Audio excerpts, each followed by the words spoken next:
Guys, samahan niyo ako ngayon sa TLC Park. Sabi kasi nila dinadayo daw ito ng mga tao. Tara, tignan natin. Yan guys, pagpasok mo pa lang, may stage na para sa concert. Siguro marami nagko-concert dito gabi-gabi. May mga clown din dito guys para entertainin yung mga bata. Then may giant Christmas tree house, no? Sabi nila ito din pinakamalaking Christmas tree dito sa Taguig.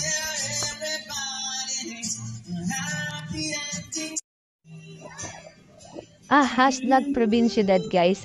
Sabi kasi ng mga Taguigenyo, ito daw ang probinsyang naging syudad kaya tinawag nilang probinsiyudad.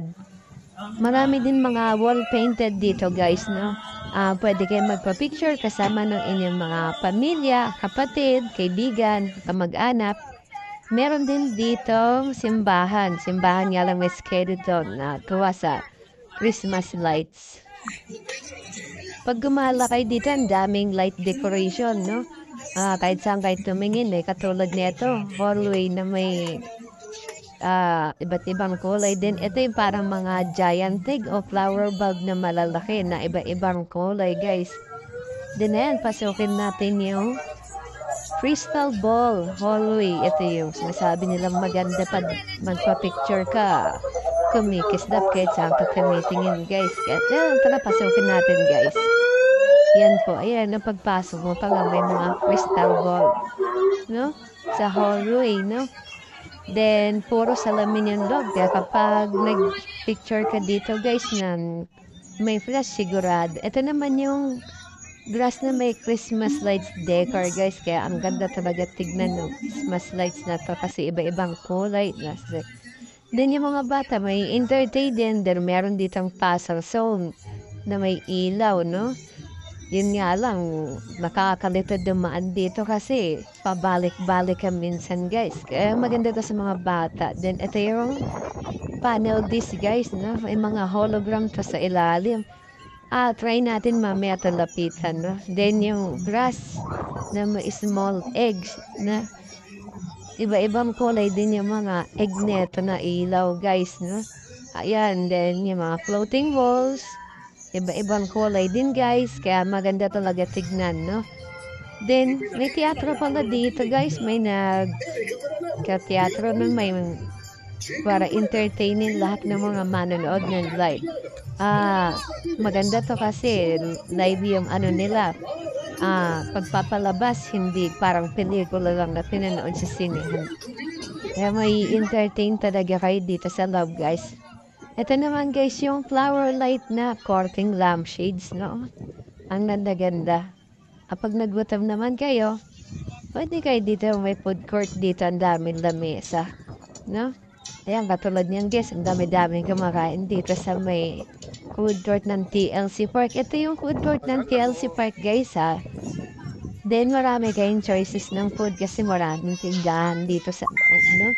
Merong pizza, milk tea, yan, coffee, then kanin, then sayang hindi tayo nakapunta guys ng maaga.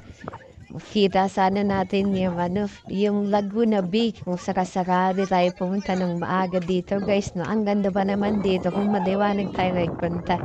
Kaya guys, next na pupunta tayo maaga.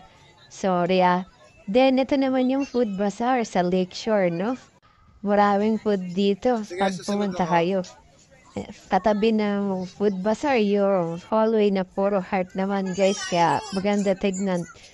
Ayan guys, pag tumingin ka dito sa paligid ng Lakeshore, ang dami talaga mga Christmas lights decors na katawad nitong Christmas tree. Then tsaka itong giant cards, yung mga magsing irob, pwede rito magpa-picture, no? Then meron din dito decoration ng Papa Jesus tsaka ng trekking guys. Then meron ditong train, no? Sabi nila umaandar daw to, hindi ko lang alam, no? Then maganda yung lights decor netong train na guys, no?